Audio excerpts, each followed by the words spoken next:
All right, good afternoon and welcome back to the Allison Sports Momentum stage. I'm Shane Arman from Allison Worldwide. Had some amazing conversations this morning covering NILs impacting college sports, as well as crossroads at the culture of, at the intersection of culture and sports. And we have 2 more sessions left. Really excited to talk women shaping sports, and we have an amazing panelist. So without further ado, let's welcome up our panelists.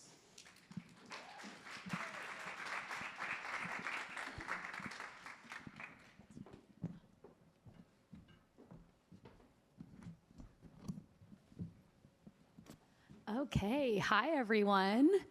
Thank you for joining us today. We are super excited to kick off this afternoon's first panel, Women Shaping Sports, Athletes, Fans, and Culture. So we're gonna have about an hour-long discussion really just on this topic. So let's first start off with some intros, just sharing a little bit about yourself and maybe your personal connection to sport, like if you played a sport or what you're a big fan of. And I can actually go first. I should probably introduce myself. Hi, everyone. I'm JC DeHoop, co-founder of The Gist. We're a sports media company all about equal coverage of women's and men's sports. We reach millions of female fans across the US and Canada. My personal connection to sport, well, I started The Gist, so I love sports. I used to play a lot of tennis. I had some injuries that plagued that, so now I mostly road bike. And I'm a fan of honestly every sport, women's and men's. Follow a lot of tennis. Cool. I'm Jen Millay, and I'm the Chief Operating Officer of Bay FC, which until, I guess, this season was the newest, or actually we still are the newest NWSL club to join. We got a couple more clubs coming next year. I also spent 6 years as the Chief Marketing Officer of the Golden State Warriors. So I'm a massive NBA fan, obviously women's soccer fan. And my connection to sports, I'm the youngest of 6 kids. I played everything at a time when kids could play everything. 3 seasons a year of basketball, tennis, soccer, softball, all of it. And, you know, I think for me, it was an opportunity to to basically just keep up with my siblings. So, yeah. Great. Hello, everyone. My name is Carly Gomez, and I am the Senior Vice President of Marketing at Fabletics.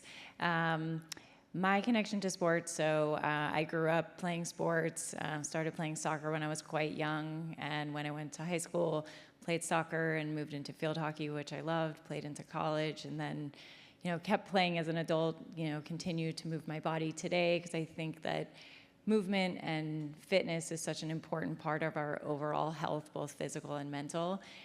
So yeah, excited to talk about this today, because I think, you know, when I reflect back on playing sports as a child, you know, I really think about the leadership qualities that I still embody today because of what I learned from playing sports and team sports and what that really means and showing up for each other. So like I said, I'm excited to talk about this today. Hi, my name is Amanda Henry. I'm the Vice President of Business Development and Women's Wellness at Therabody. And so happy to be here and talk to these incredible women about all the great things that women's sports are doing. I think my connection to sport runs deep. I am not the youngest of 6. However, I'm the oldest of like 13 grandkids. Wow. And what's so incredible is like sport was the one thing that was a great equalizer for all of us. I played tons of sports. I did track, I did volleyball and rugby. Wow. I think ours was the first, I think, like high school to have like a women's rugby team because we petitioned for it. And, you know, it's funny, I took it all the way to, I was trying to do it in college, but there wasn't a lot of options back then. I'm not gonna age myself, but there wasn't a lot of options back then, but I think sport is really the foundation of what kind of gave me my drive and team collaboration and really seeing a vision of what we can do collectively together. So sport has always been a really big part of my ethos. I love that. I mean, a big reason why we started The Gist and really what gets me going is always just that girls who played sports become women who lead, which I think is really representative of this panel.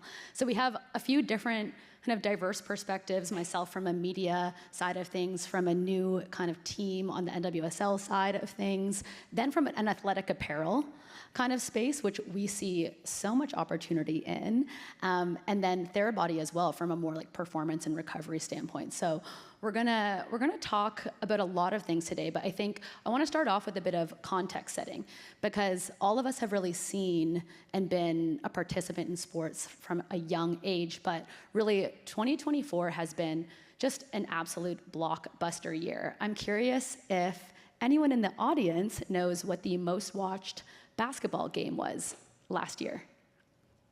And you can just call it out. I know you don't have mics.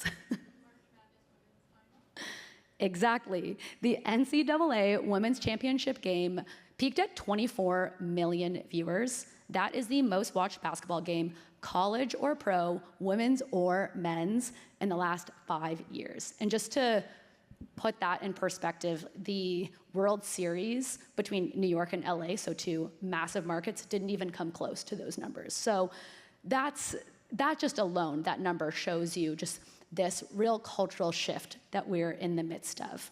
And we're really seeing records being broken across attendance, viewership, as I mentioned, franchise sales and valuations, and just, these leagues and teams and new emerging properties as well.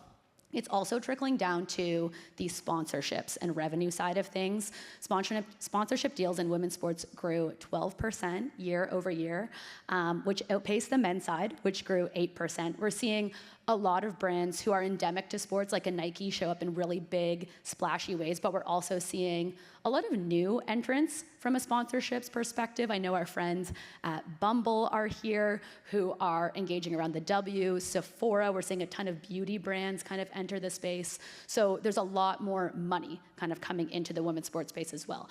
And then when we think about advertising, I know a lot of us would have tuned in to the Super Bowl a few weeks back. We saw a lot of brands really lean into the power of female fans. I obviously loved Nike's So Win campaign. The NFL is investing a ton of money and just support into the growth of flag football on both the women's and the men's side. And I think we're really seeing how women are not just spectators, but a real economic force that's driving the future of sports. We've certainly seen that at the Gist. 6 months ago, we surpassed 1 million subscribers. So we have millions and millions of women across the US and Canada opening our newsletter every day. So it's been a really fun shift to see, but it's not just about representation, of course.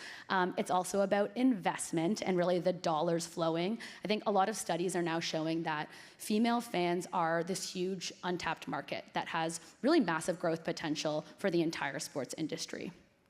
And then I also want to touch on just the impact and influence of female athletes. There's really been this positive trickle-down effect where we're seeing really what is the lifeblood of the growth around these new women's leagues is these female athletes. Last year, the 15 highest paid female athletes earned $221 million. That was up 27% from the previous year. So that's amazing, but we also saw in Sportico's list of top 100 highest paid athletes, there were no women on that list for the second straight year. So we're in this really interesting moment where we're seeing this huge cultural shift. We're seeing a lot of attention and dollars going towards women's sports and towards female athletes, but there's still a lot more progress that needs to be made. And so that really brings us to today in this conversation. So over the next hour, we're going to explore really what's driving the investments in women's sports, how they're going to impact culture, how they already are, what's really commanding fan attention, and then the role that brand partners play in driving that ecosystem as well. Okay, so I want to start off kind of with that stat and just really getting a sense from everyone. When you look back at 2024, what would you say was the biggest moment?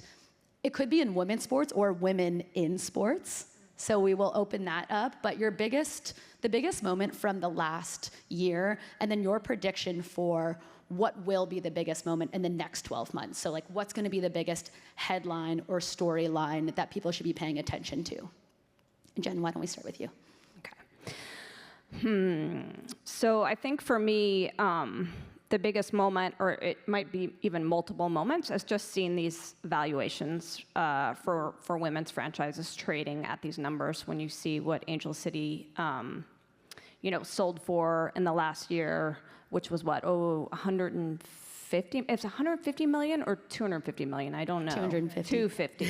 I know. I should know that. And then what you've seen, franchises coming to market for, and I think at the time, Bay FC was transacted on in 2023, and it was, just shy of 100 million, and people were like, "That's crazy. You guys, Sixth Street overpaid. That's, it's too much." And I think.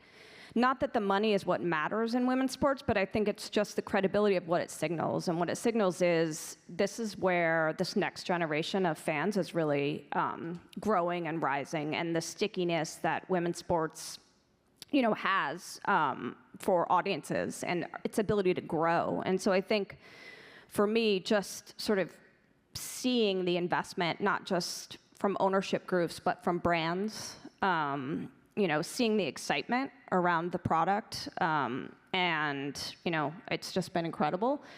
When I think about 2025, I don't know. I mean, I think we're going to continue to sort of see these monumental deals grow. I think we're going to continue to see and hopefully see these athletes be compensated in ways that they should be, and that's going to continue to sort of drive us forward.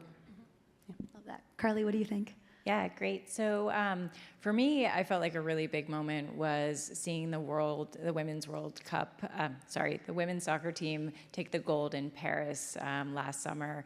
Growing up, I mentioned that I played soccer, huge fan of Mia Hamm, Brandi Chastain. And when I look back on what they did for me, I felt like that they were move makers and really creating legacies around who they were and what the sport's forward momentum was. And then to see, the same excitement from young girls who are seeing Sophia Smith and, Trinity Rodman up there playing and back on the podium. I felt like it was just like a really proud moment, and just a moment for me to reflect back on what that meant for me when I was a kid and what that means for young girls who are watching this.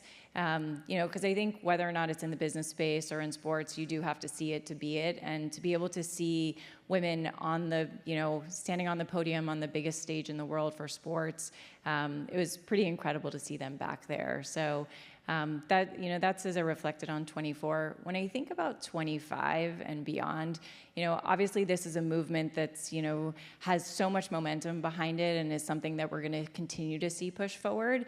And as part of it, the thing that I also love to see is just the care that people are thinking about as they think about their overall physical and mental health. We saw it with Naomi Osaka. We also saw, Simone Biles really talk about it.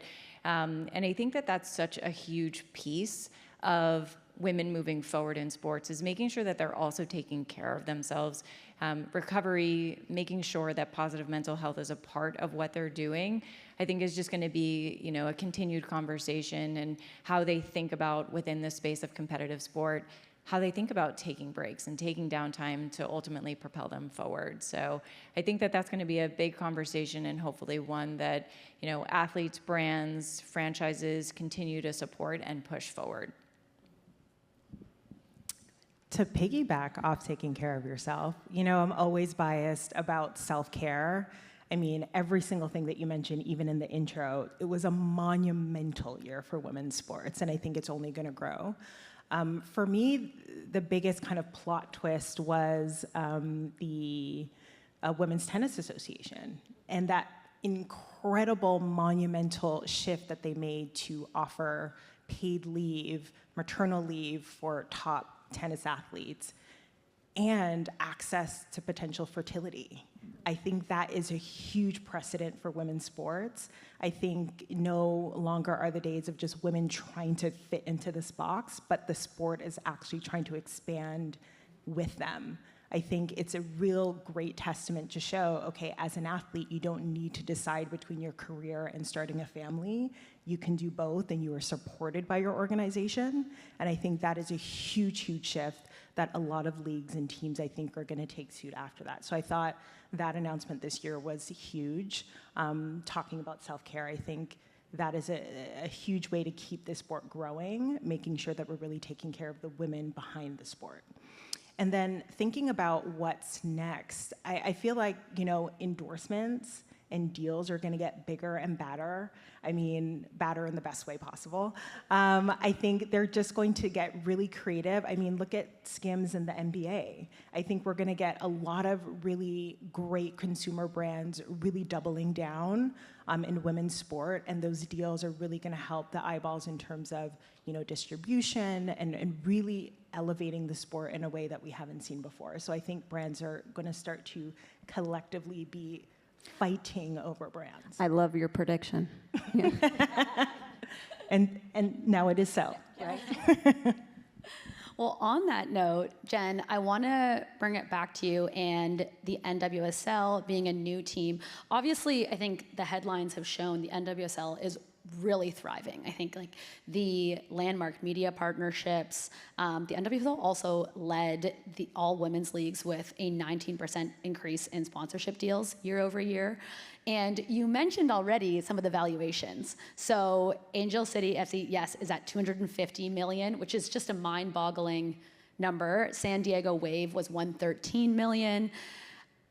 What do you think has been really driving the explosive growth in valuations? Like if you're to unpack that delta that you've seen from when 6th Street first came on for Bay FC and kind of how we've seen this exponential increase, what would you say has really been driving it?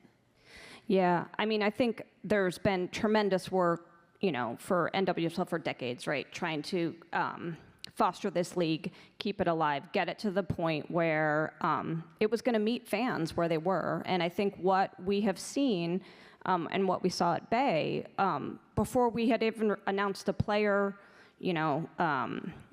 anyone on staff, was a wait list of people that said, hey, we're here, we care about this, we want to sign up to be a season ticket member. We saw brands reaching out saying, we want to be your front of kit partner. How do we want to work with your club. We want to have that impact in the community. And so I think a few of the things for us that were obviously beneficial was the NWSL being able to work through a media deal that expanded our reach. And that was, massive for us. But I think the bigger piece, and you talked a little bit about it with the data, was, everyone is sort of searching to expand in sports. And when you think about, some of the traditional men's leagues, NBA, NFL, MLB, right, you see them all kind of tinkering as their audiences are not necessarily shrinking, but sort of, evolving. And you see them doing things like the NBA is like, oh, we got to get an in-season tournament. We can't figure out how to get these eyeballs, early in the season. Or MLB is like, oh, we got to make these games faster. How do we do this? How do we tinker? NFL, is for the most part okay, but saying, hey, we've got to expand globally. We've got to reach new markets. Golf has reimagined itself altogether, right? Men's golf with TGL, is that what it's called? But, and so I think everyone is sort of looking at women's sports and saying, oh, there's an audience here, it just needs to be invested in. And I think the big thing that we see at our matches is women's sports is not just for women. And if you came to a Bay FC game, you would see the diversity of the Bay Area, really represented there, because we talk a lot about, and what 6th Street really spoke about when we were going through the hiring process, is that we're not building the most successful women's sports team, we're building a global brand. And I think, that is the mindset that we have as a club, that we show up and want to sit alongside other leaders in the market, of men's or women's. And I think that resonates, with fans, so. Yeah, I love that. And I want to shift to the sponsorship side of things. And as you're evaluating brand partners and various sponsors, just your approach or kind of which partnerships have made a lot of sense and have kind of worked best. And also how you think about them from a more kind of long-term perspective as well. I think the big thing for us as a club is just authenticity. And so it was interesting launching and coming out of the gate because, we had brands, national brands or even just sort of local brands in the Bay Area that were like, we get it. Like they were already in, they understood the value proposition of what we're building and really wanted to partner with us, on that investment. So brands like Visa, PNC, Sutter Health, who is our fronted kit partner. And as we explored those opportunities, Sutter's a great example. We said, look, we don't want to have a fronted kit partner that is also that's medical, that's not also caring and treating our players. And so we said to our sporting team, we'd like to introduce you to Sutter Health. Please run them through the gauntlet of all the things that you need on the sporting side. And if you guys don't feel like they can be a medical provider that's going to service you in the way you need, we're good. Because I would never do a commercial deal with a brand, nor it's not good for them or it's not good for us, right? To say, oh, we're going to wear Sutter Health on our kit, but they're not actually the doctor of record for our players or staff. Yeah. So that has been the through line for us in a lot of these partnerships and conversations. I would say, so this first wave came through, we didn't have to sell them, they got it. Then we were out back in market, working through, talking to more brands, and I would say that was an interesting exercise because you do run into sort of this old school way of thinking where you had brands that we'd, re-engage and they'd say, oh, are you a nonprofit? That would be the reaction we would get. Gotten that too. Oh my, no. And so, that is sort of this next tranche of like conversations with a lot of brands that we still are kind of battling through. But I will say, entering into season 2, there's a lot fewer of those and a lot more people that are like, oh, no, I know what you guys are doing. Talk to me about what the opportunities are. Yeah, the authenticity is so important. I mean, with our gisters, like they're incredibly discerning. Fans of women's sports see the brands that are showing up in the right ways, and they know. Carly and Amanda, from a brand's perspective, curious for your thoughts on this, and really just if you're thinking about the ecosystem and where it's going, like really what role do brands play in that? Yeah, I mean, so I totally agree with what Jen was saying. It has to feel authentic for brands as they partner.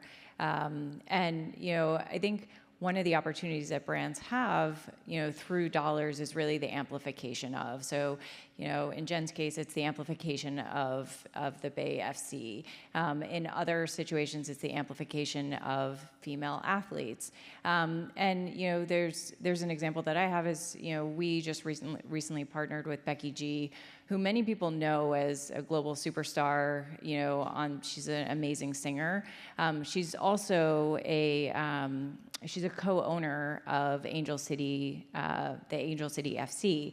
And, when I think about it and when we were talking to her, it's also about empowering and supporting women who are supporting other women. So, when we started talking to her and really understanding the depth of what she does beyond a singer, she's like an amazing woman who's out there using her platform and her dollars to help push the sport forward, to push the women that are in the club forward. So, I think a part of it is really the amplification of helping women who are helping women. So I think that's one of the ways. I think the other way, when I think from a product company, long gone are the days of shrink it and pink it. Like brands need to create product for women, for women's bodies, whether or not it's, competitive athletes or, the person who's going on a walk once a week. I think that's really important. And that's really what brands can do for athletes is have that commitment to designing for women. And we're seeing more and more brands do that. At Fabletics, we definitely focus on that. But, I think that's just another way that brands can help push athletes and women's sports forward.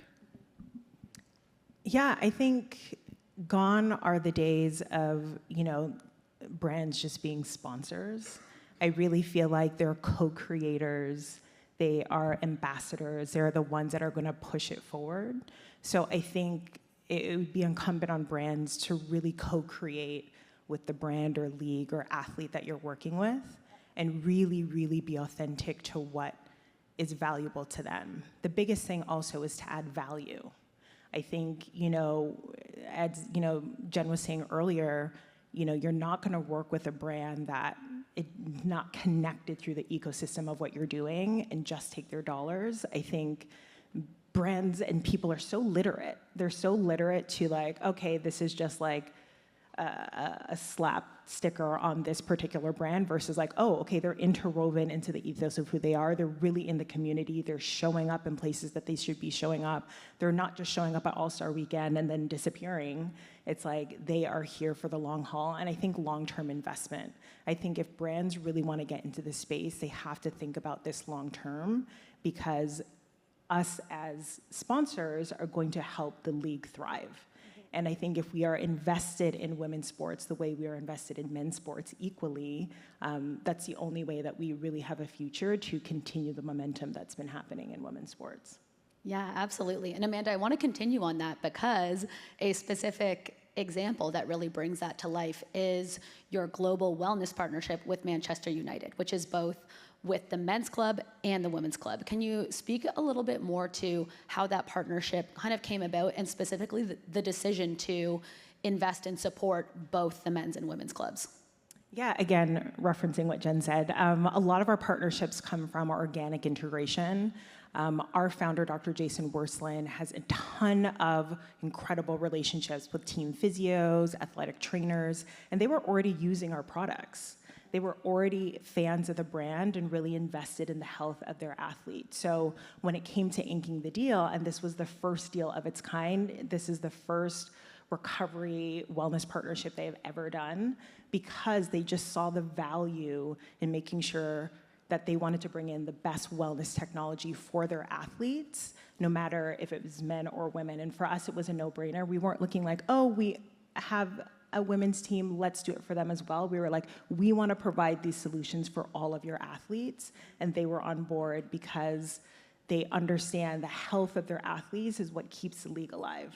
And what's really interesting, I don't know if you saw, they announced their huge new facility. It's state of the art. It is incredible. And again, they're one of the few stadiums and leagues that I've seen that has such an emphasis on post-care and post-recovery and making sure that on and off the pitch, they have the best available. So for us, it was a no-brainer partnering with a league that cares that much about our athletes. And for us, that's a win for our company. If your athletes are healthy and thriving, we have done our job.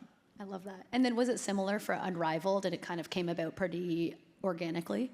Absolutely. Brianna Stewart is an investor in Therabody and also a former Therabody ambassador, so she gets it. She understood and saw it firsthand for herself how important it is to have products that can facilitate recovery, repair, and what's so great about our partnership with her is that the athletes have access to our products off the court as well. So they have a home kit and they have it right after games for recovery. Love that. Okay, Carly, I want to talk a little bit about fashion and kind of this huge untapped market for apparel when it comes to female sports fans. And I think to your point, we love how Fabletics has really centered women in just the products that you create, which, historically in sports, that just hasn't happened. I want to talk specifically about your work and collections in the golf space and in tennis. I think with tennis, it's been really interesting to see over the past few years, especially with our audience, and Gisters have just been obsessed with tennis from a fandom perspective, but I think tennis is having a really interesting moment from a cultural perspective as well. I think Netflix's Breakpoint has really influenced that. Challengers and Zendaya has influenced that. Coco Gauff has influenced that. Tiafo, what have you.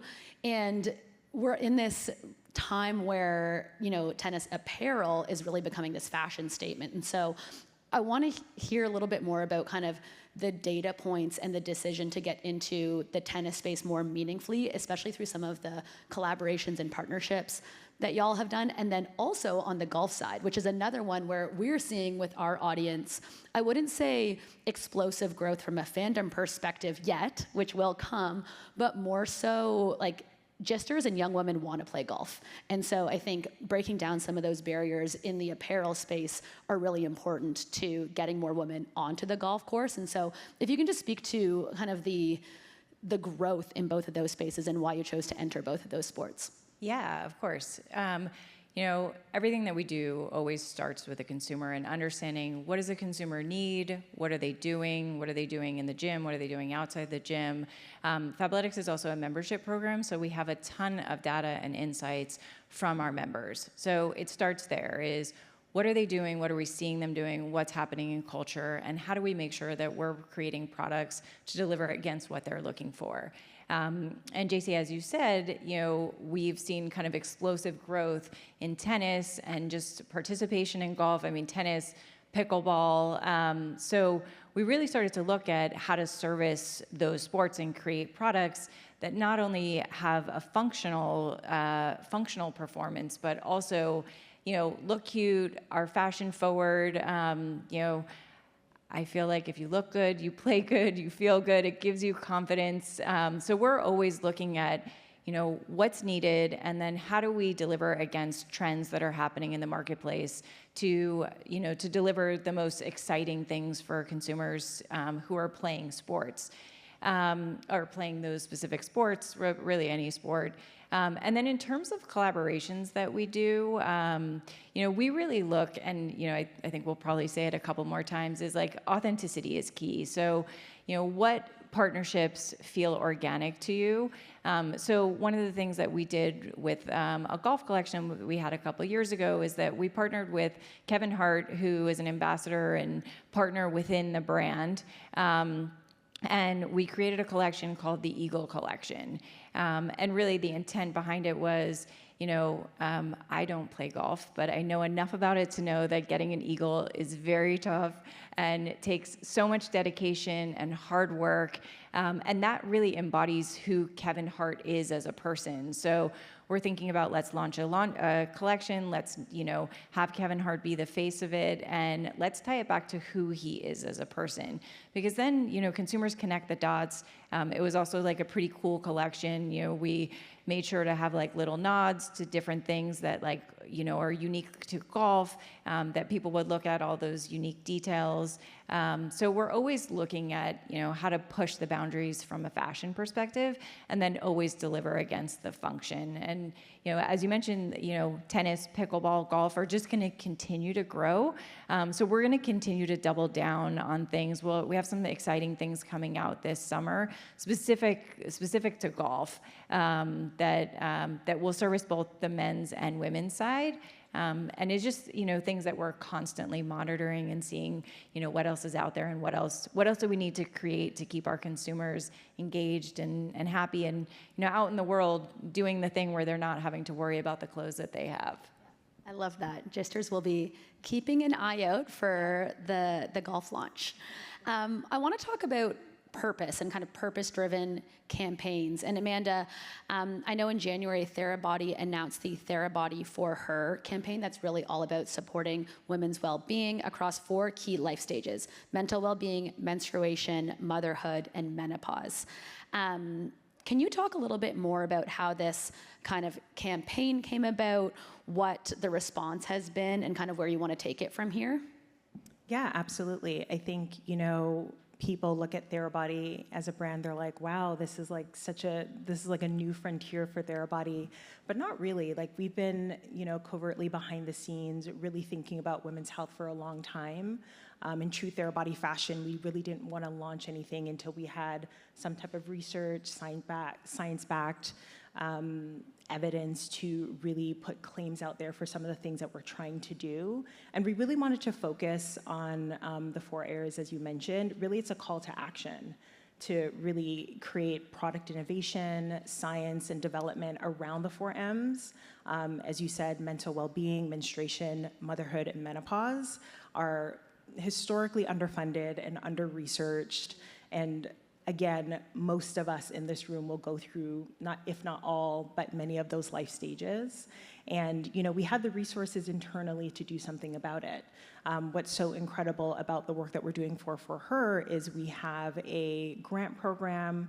Therabody is donating about $10 million over the next 5 years for research. and we're partnering with incredible universities, not just on women's programs, but just our products in general. We have an incredible in-house PhD looking through all of our products to make claims to be able to help with symptoms and or ailments around the 4Ms. And again, we know that it's not a one-size-fits-all for women. You know, we have varying life stages, we have varying goals in life, we're at different levels, and we really want to be her wellness partner along her journey. And I always say, and our founder always says this, you know, longevity is not a destination, it's your daily wellness practice. So if Therabody can provide solutions to make that journey a bit easier, why not? Yeah, that's awesome. Jen, from a Bay FC perspective, I know you guys have been really involved in the community and in really growing the fan base. And also, I found like in really inspiring this next generation of fans, of these little girls who want to be on the pitch. Can you speak a little bit to some of the work that you've done in the area to really grow the fan base, kind of from a community or grassroots level, as you were kind of getting things going over the last 2 years?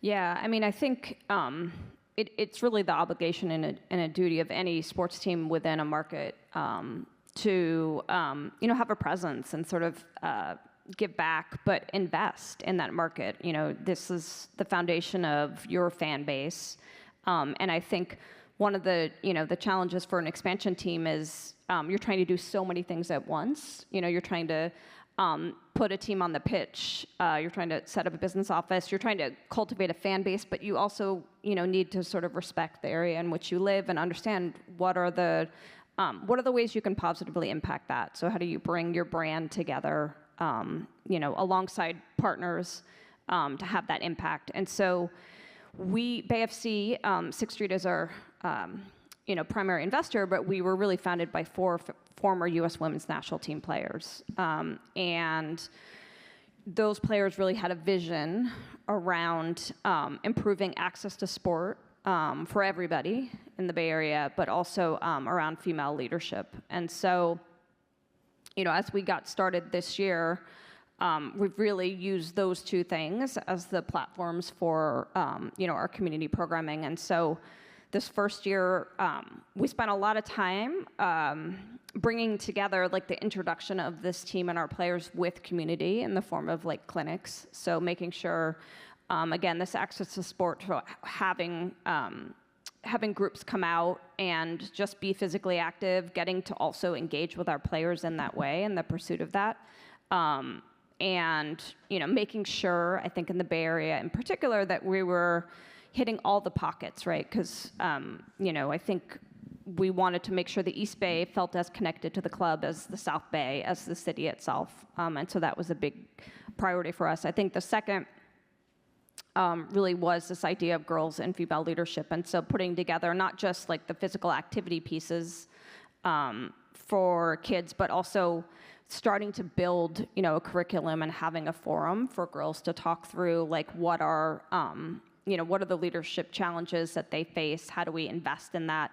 And working with, nonprofits in the Bay that are already doing some of that work. So there's a group called Women's Coaching Alliance in the Bay Area that really wants to foster and build this next level of female coaches, right? And starting with, honestly, like high school students. And it was interesting, the work that they do when they went out and talked a lot about youth athletics and saw some of the coaches that, most high school boys expressed no concern about, oh, yeah, I can go coach, first grade basketball team, no problem. I'm a good player, so I can do it. And when they would, invite girls to say, hey, do you think you can go out and, coach these first graders in basketball?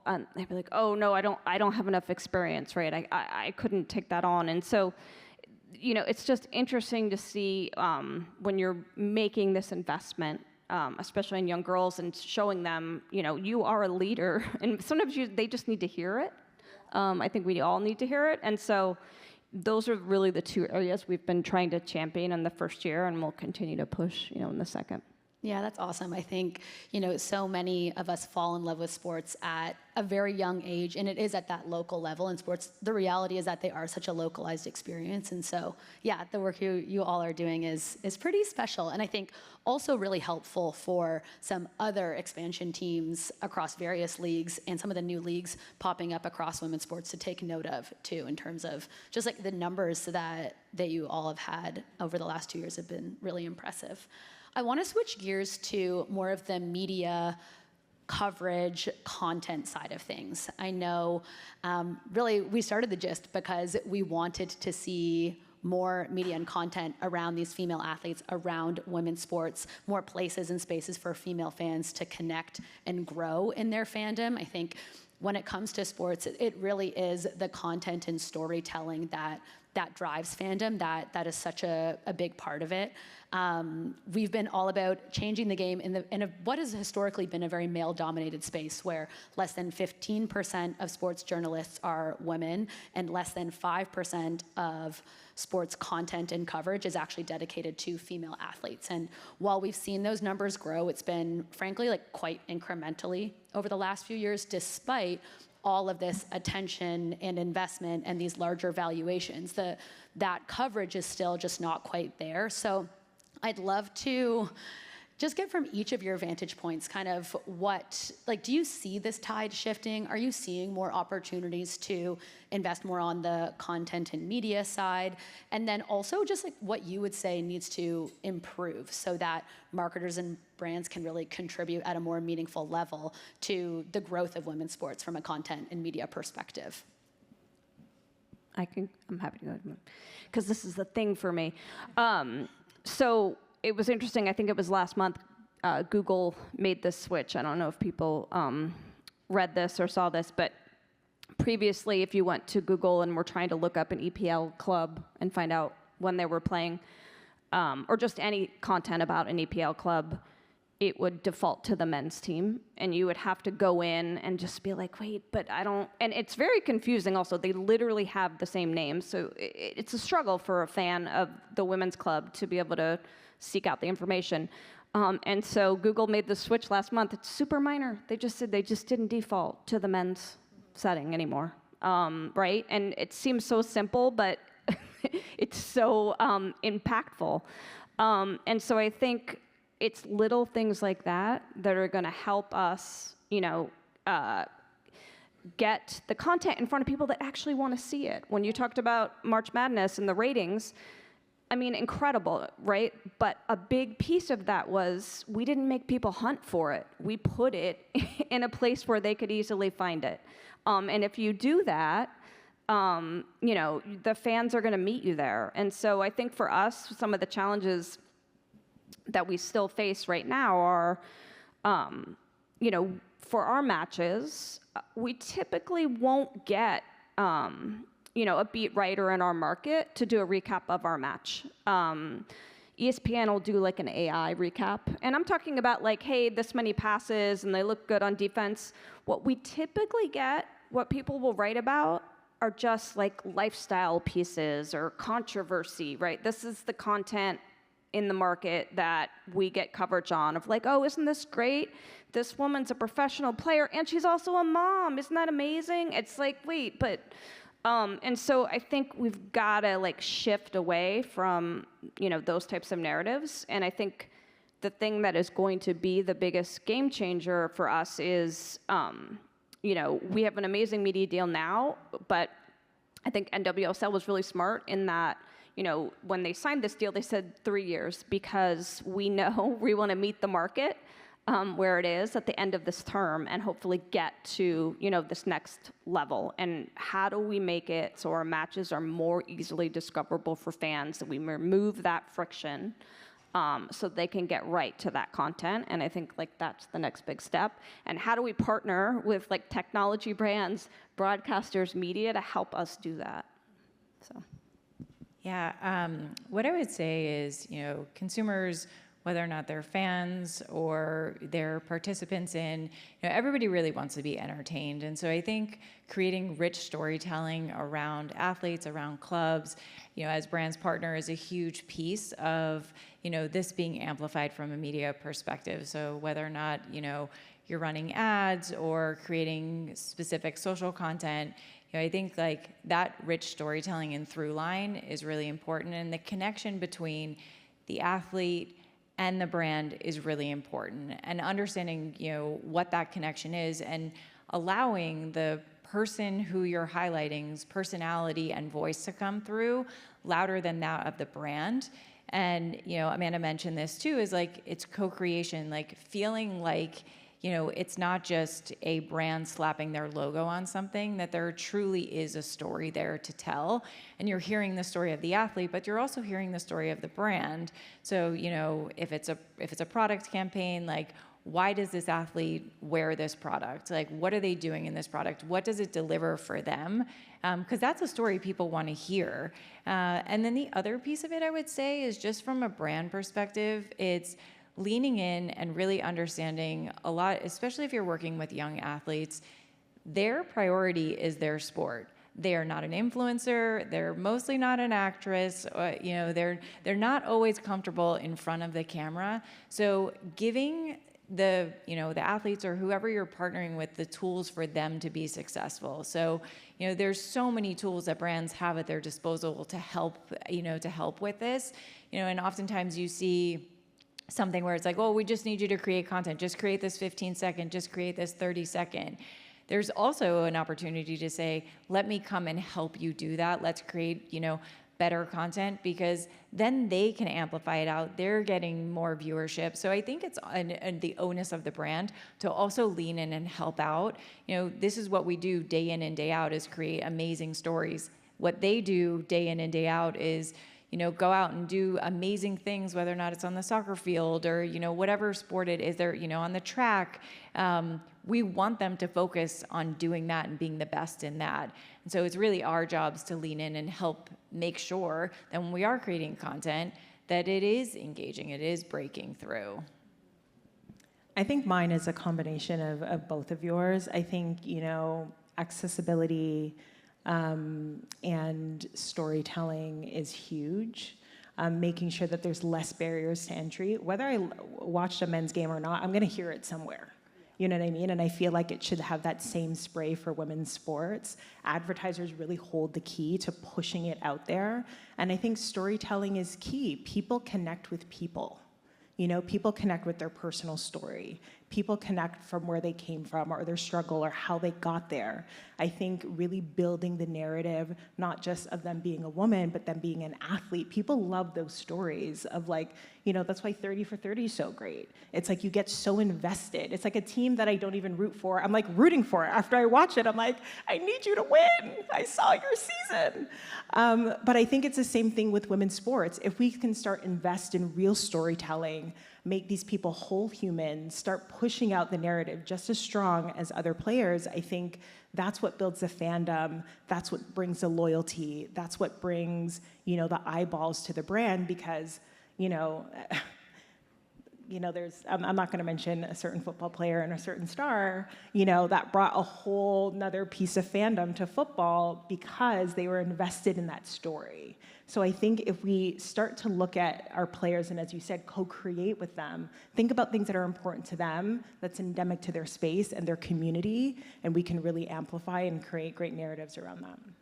Yeah, I love that. And I think that the accessibility, the discoverability, not having to work so hard to find what's going on, and then, bringing in the athletes, but really supporting them through that content creation process. I totally know what you mean. We work with a lot of athletes just as part of our partnerships, and some are so comfortable on camera, they've built their personal brand, and some are really pure athletes, and that's a really big stretch. And so I think, that training and just really making it a safe space as well, so that they want to keep creating content is really, really important too. I also want to talk about fandom, and specifically kind of female fans, male fans. I think something that we've seen a lot of in the growth of, and really this explosive growth of women's sports, is that, people assume, and I find that marketers oftentimes have assumed that women's sports equal female fans and that it's women watching women's sports and men watching men's sports. And that is simply not the case. I think many people in this room who identify as female know that they love women's sports and men's sports and vice versa. And yet it feels like sometimes the marketing side doesn't realize that, and that audiences and fans on both sides are a little bit more nuanced, and that that's a little bit reductive. I would love to get your thoughts, Jen, because you spent a lot of time at Golden State and now at Bay FC. Like, do you see that crossover from the men's side to the women's side? And just, can you speak a little bit more to that in the crossover of fan bases? Yeah, I mean, I think, to be totally transparent, I think coming into NWSL from the NBA, I also shared a little bit of a bias and was trying to do like a deeper dive on like, okay, who are these fans, you know, of women's soccer? What's the demographic? What should I expect? And I went in and looked at, you know, studies that had been done by Deloitte, more recently also by Wasserman, and was getting an assessment, you know, of who they were. But then I was seeing people show up at our matches, right? And the older studies were like women over 40. You know, it was sort of just like this group of amazing, lovely people. But when I got to our first match, I was like, this is not who I'm seeing here in attendance. And the best example was I was sitting at one of our first or second matches, and there were two, they were probably like 12 or 13-year-old boys behind me, alone. And I kind of was like, all right, I'm going to listen in. And this is what I do if you come to our matches. I'm like a secret shopper. I'll sit there and eavesdrop. And I was waiting. I was waiting for like a sister and a mom and a dad to join, and got through the whole first match. They knew more about the club than I did. They knew who was starting. They knew, you know, who we were playing and what and I couldn't take it anymore. And I turned around and I just said, I'm sorry, but how do you know all of this? And they're like, FIFA. So they've been playing it on like, and I was like, oh my God, thank God for, yeah. So, but it's kind of remarkable. And I think a lot of times, again, just like I walked in, you know, to women's sports with a little bit of a bias, I'll encounter, especially if we're going out and talking to potential ticket holders or brands or sponsors, and people will say, mostly men, well-intentioned, will say, "Oh my gosh, you know, I really want to come out to a match. I want to bring my daughter. I want to bring my wife." And I said, great, well, do you have a son? Do you have a brother? Because they will also love what is happening out there. And I think when we talk about, you know, our product, we say like these are world-class athletes competing at the highest level, and it is an amazing like match day experience. And that is why you should come. If you're bringing, you know, your daughter because you want her to be inspired, great, but your son will be equally inspired by what he experiences here. And I think that, you know, that is the ultimate message. And I would also say that like every time we sort of get this snapshot in time piece of data around this audience, it's already too old. If it's been existed for 5 minutes, it's too old because the fan base is just exploding. Yeah. No, I love that. I think that the hugest opportunity, or like a big tip for the marketers in the room, and just where there's a lot of growth potential, is in really engaging with these fans. So female fans of men's sports who have historically felt so underserved and never really catered to, and then male fans of women's sports who have also felt on the outside, or like nothing's really been created for them. There's a lot of growth opportunity there. In our final minutes, I would love to really just get your tips, you know, for communicators, for some of the marketers in the audience that are really looking to connect their brand with women's sports, be part of the growth, be part of the momentum. What would you say, are really your tips for kind of whether it's getting into the space, progressing the space, but also how you would define success when you have some of those partnerships? Amanda, maybe we'll start with you. The first thing that popped into my mind is add value, period. I think this space, I don't think people should go into it with a predatory mindset.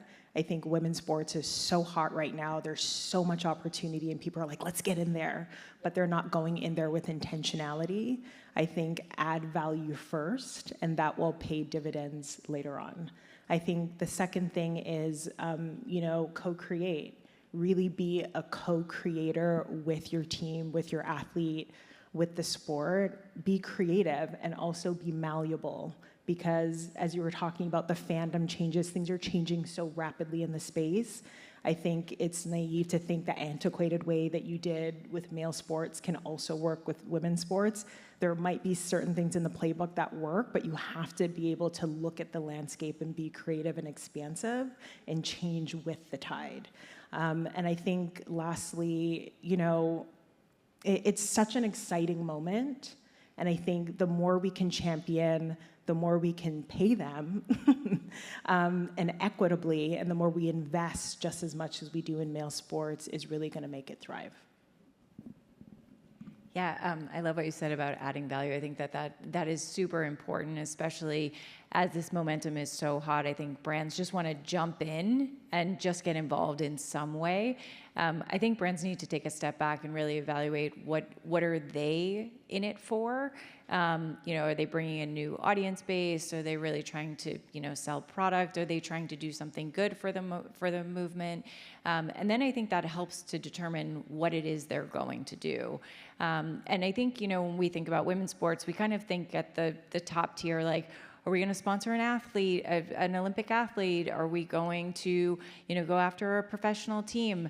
There's so many areas that brands can lean into that help move this movement forward. And that's things like getting involved with community teams, getting involved with high school athletes. Like, there's so many ways in which brands can get involved. And I think like everybody goes for this like bright, shiny object that's like, oh my gosh, like, we're going to get Caitlin Clark, although I know she's a Nike athlete, but it's like, we're going to go after the biggest name in sports. But there are so many other athletes that also need support and actually will drive the goals of your brand. And so I think it's really understanding, like, what are you trying to get out of it and what value is your brand going to bring as you lean in? Because Jen, I'm sure, as you mentioned, the first year, you were thinking about, like, what brands do we bring in as sponsors? Is this the right thing to slap on the kid? And like, in some ways it's not. And you have to figure, and the brand also has to be a partner in that, in really understanding what their role is in driving this movement forward. Yeah, I think, it's interesting because we said no to a couple of brands that wanted to work with us, which as an expansion, you would be like, you should take everything. But we're like, we don't know how we can authentically storytell around this, right? And I think that's important. I think the other big thing for me coming into the space, so I was, a former marketer. I was a CMO at a sports team, but then also in other industries. And I think that there's this a little bit of misperception about what sports can deliver for marketers, that it's only brand value.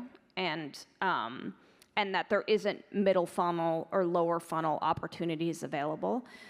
And I say, if you're working with the right franchise, they should be able to meet you on whatever your campaign objectives are. It is not just like, I'm going to slap a logo here and move on with the rest of my day. I would say the world has just become too digital to activate in that way.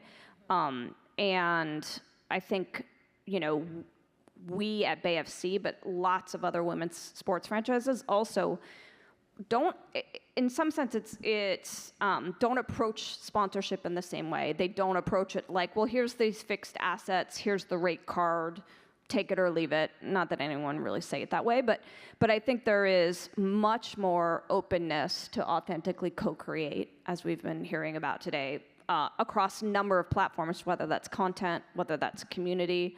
And I think that, an investment in women's sports is going to be able to like serve brands in just a different and more sort of like collaborative way, I would say.